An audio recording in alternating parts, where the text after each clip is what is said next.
Yo, what's up, Chaos TV family? What's up, Chaos TV Network? It's your boy, Chaos Hero, here again, once again, with a new video with one of our co-hosts, Mark9. Yep, so today we're going to be talking about, do you need to adjust your deck for the Link era? A lot of you that are aware of the Extra Monster Zone and the new Extra Monster rules are probably questioning, is my deck going to have to be totally reconstructed to work under this era?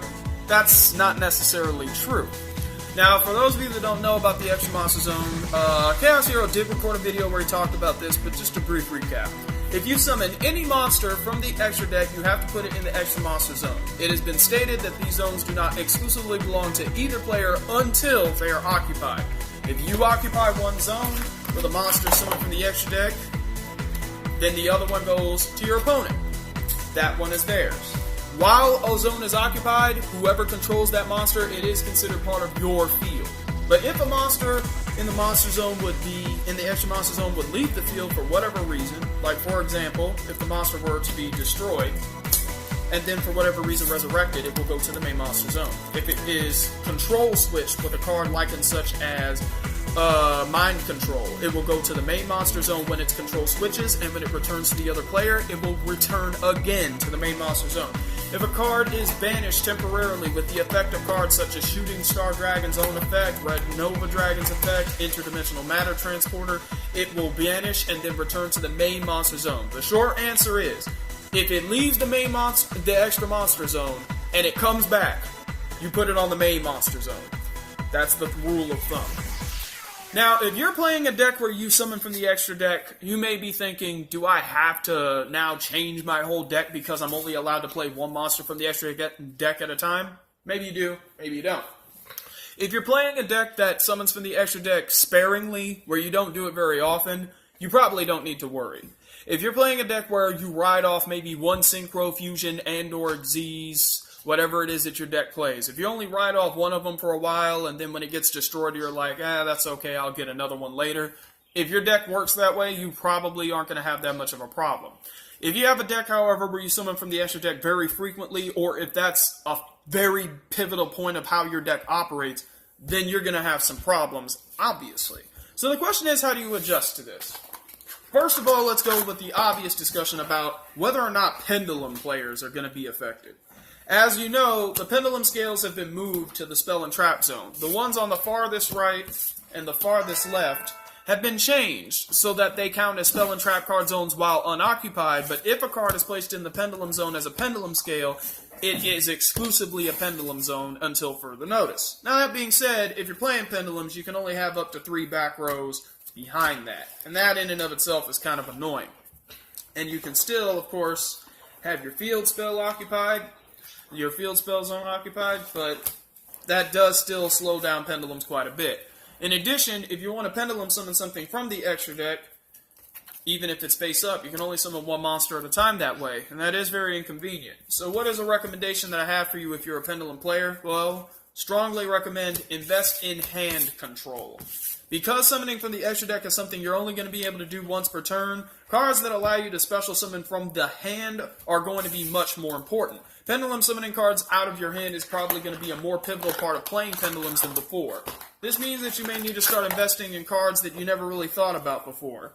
If you're playing stuff like Performer Pals or Pendulum Magicians, you might need to think about playing cards like Amazing Pendulum or Pot of Riches. Pendulum cards that allow you to draw cards or add cards from your deck to your hand are more valuable now than they've ever been. So you need to be prepared to invest in those cards. Maybe you're playing 1 or 2 right now. Maybe you need to think about running a 3rd copy, even though maybe before you said, I don't need 3. Maybe now you will need 3.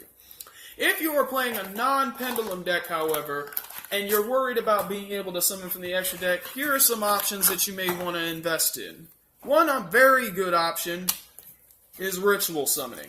Ritual monsters have always been kind of orphaned in Yu-Gi-Oh! Ever since they first got revealed.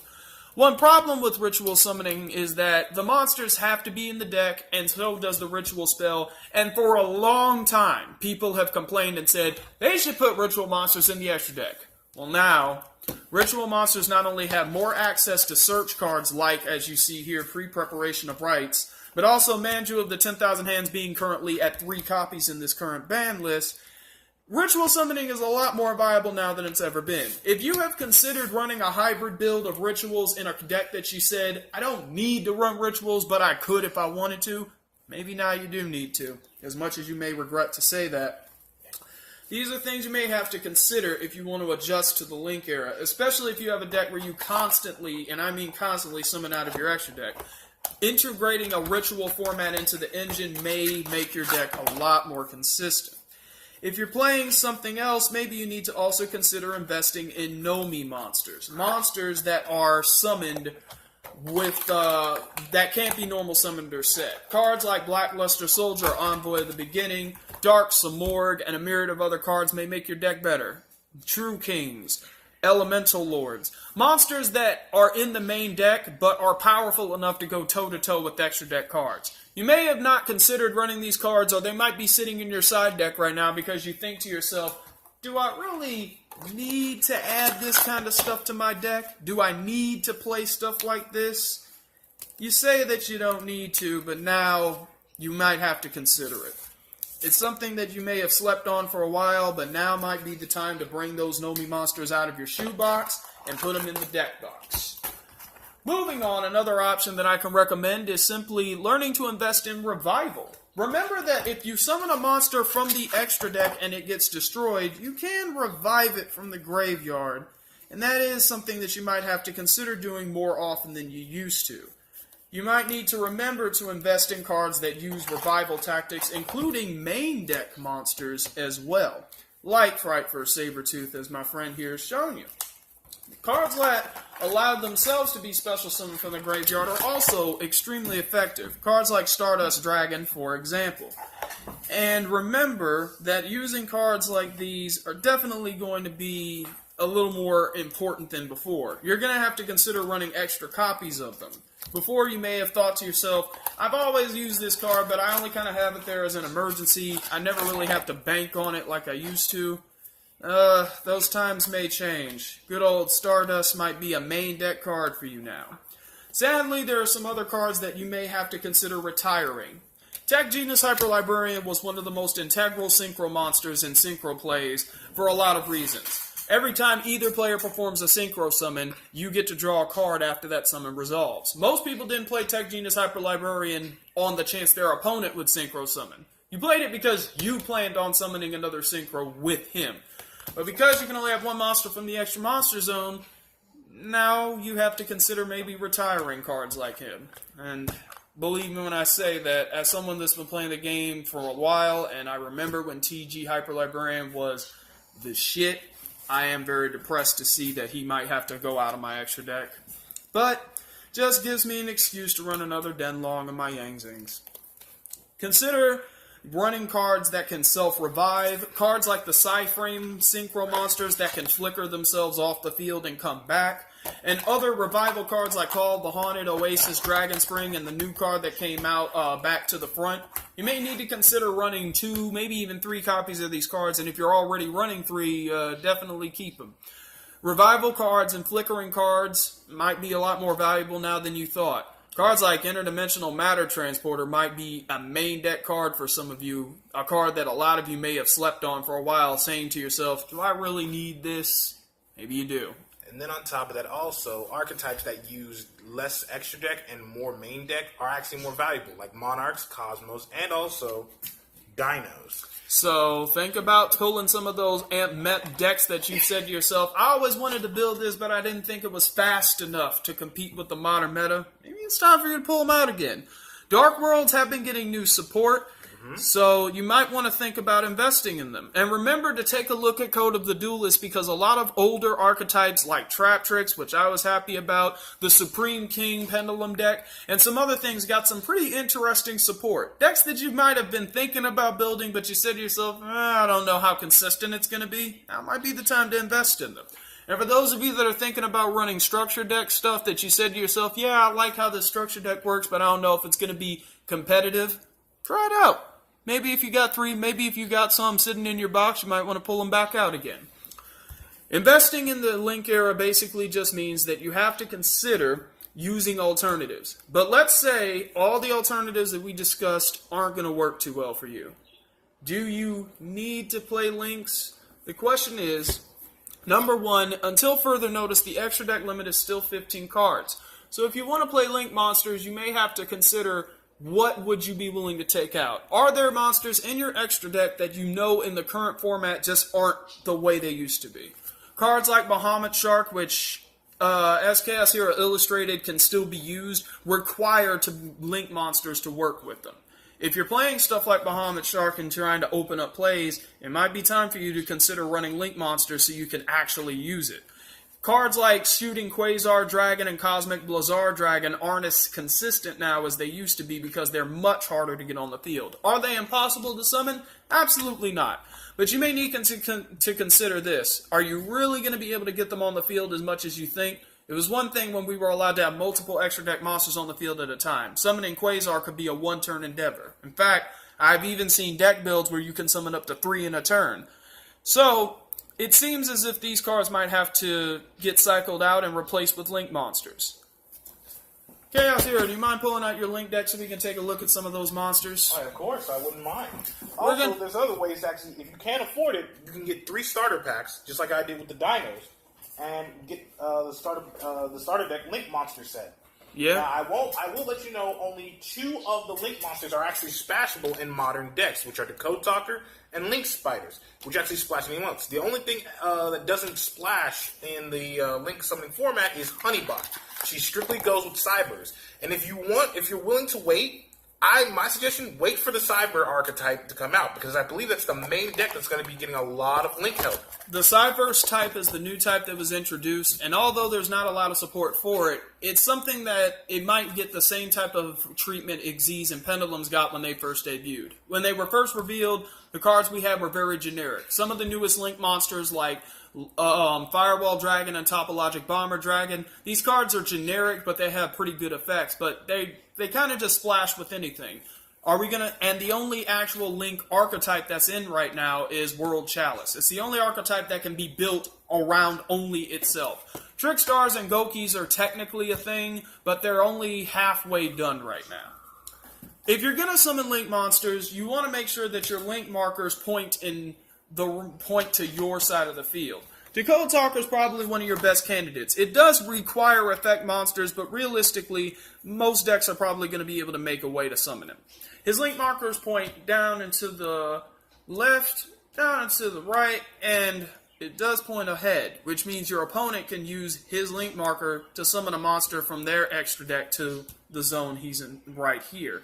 So you need to be careful about playing him. However, having him on the field will open avenues for you to summon new monsters from your extra deck right here. If you're playing a Pendulum-based deck, this might be something you need to do. You might need to figure out a way to summon a Link monster and then Pendulum summon afterward.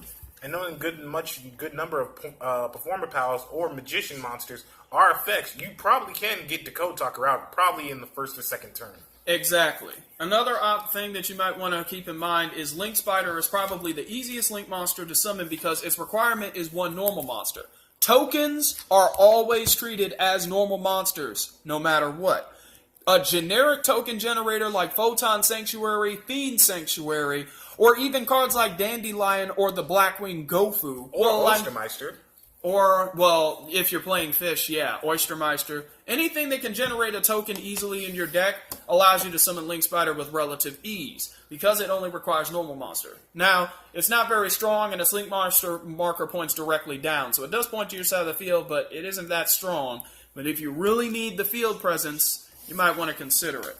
Another option of some things that we don't currently have on hand, Honeybot is Cyverse specific, so if you can integrate some basic Cyverse tech into your strategy, its link markers point left and right, which is kind of inconvenient if you're trying to link summon, because unfortunately, even though they point left and right, you can't link summon to this zone. That's not how it works. You would have to get it to the main monster zone, so this isn't ideal if you're trying to integrate it into a non-link based deck. If you're trying to integrate it to open avenues for Pendulum, Synchros, Xyz, or Fusions, I would strongly recommend Decode Talker or Link Spider instead. Additionally, Topologic Bomber Dragon requires 4 monsters, at least 2 of which have to be effect monsters. If you can integrate this into your deck, it is a strong 3k beatstick. It has a very aggressive effect that's kind of reminiscent of Scarlight Red Dragon Archfiend.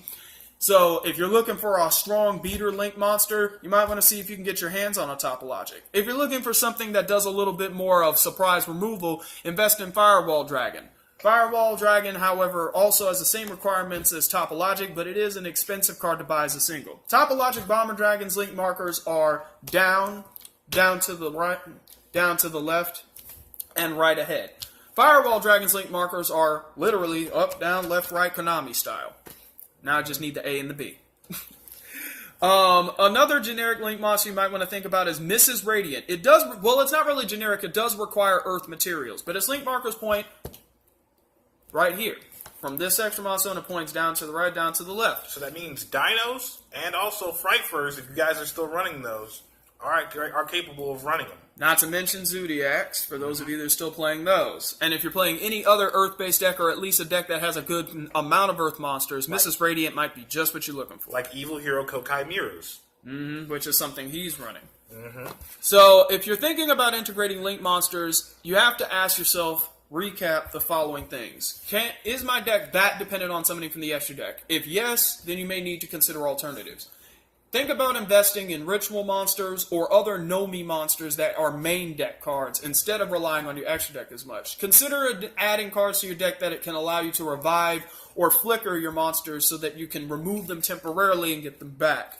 Consider investing in extra deck monsters like Stardust, the Psy-Frame cards, especially Psy-Frame Omega, which can remove themselves from the field temporarily but then quickly come back. And consider slow decks or decks that don't use extra deck or rarely use extra deck at all. Like Cosmos, Monarchs, or other Dinos or other similar variants. Another thing you might want to consider adding to your strategy is simply take out monsters from your extra deck that you can't reliably use anymore and replace them with Link monsters. Your best Link markers you can ask for are ones that point down, down and to the right, and down and to the left. Decode Talker, Mrs. Radiant, Link Spider are some of your best options. Topologic Bomber Dragon and Firewall Dragon are pretty hot right now. If you can get your hands on them, those are definitely good choices. I hope this video was very helpful. If any of you are playing a particular deck and you are very confused about what you should do and how you should change your deck, please let us know in the comments below. If you do have any other ideas that you would like to suggest, hit us up on our channel at Chaos TV,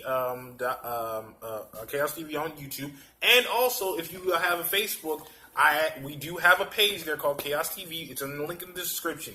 Also, this is all shout outs to other fans that are a little bit scared and a little bit worried about the Link era. Calm down. Nothing is going to happen. It's still going to be the same game. It's a little bit more challenging and a little bit more fun. The Link era is just here to make the challenge a little bit more challenging. It's basically designed to put a cap on Pendulum Summoning. When Konami introduced Pendulum Summoning, they opened a Pandora's box, and this is their attempt to put the lid back on it. This is a necessary change. Take it from someone who has seen somebody literally play their whole extra deck in pretty much one turn and then got caught by a single dark hole and couldn't recover. It's probably for the best that Link era is introduced. You may not like it, you may think that this is going to ruin the game, but trust me, you're overreacting. It's not going to ruin the game. And on top of that, this also gives a better excuse for all you basically Cosmo haters to have a little bit of hope that Cosmos may get a whole entire backhand for the ban list. Yep, think about it like this. Depending on how well decks like Monarchs, especially True King Monarchs, and Cosmos and other similar variants play in this era, it might get hit. We're also looking at a chance that Raigeki might go right back to the ban list because it's a little too powerful right now. Who knows? I will say this, though. The ban list is going to be interesting, and I will definitely try to upload a video talking about it. And last but not least, before we close, free my nigga Stratos, and please as well free my bitch Construct. Hashtag free Stratos. Hashtag free Construct. That's and hashtag please keep Shockmaster where he is unless you all plan to reprint him.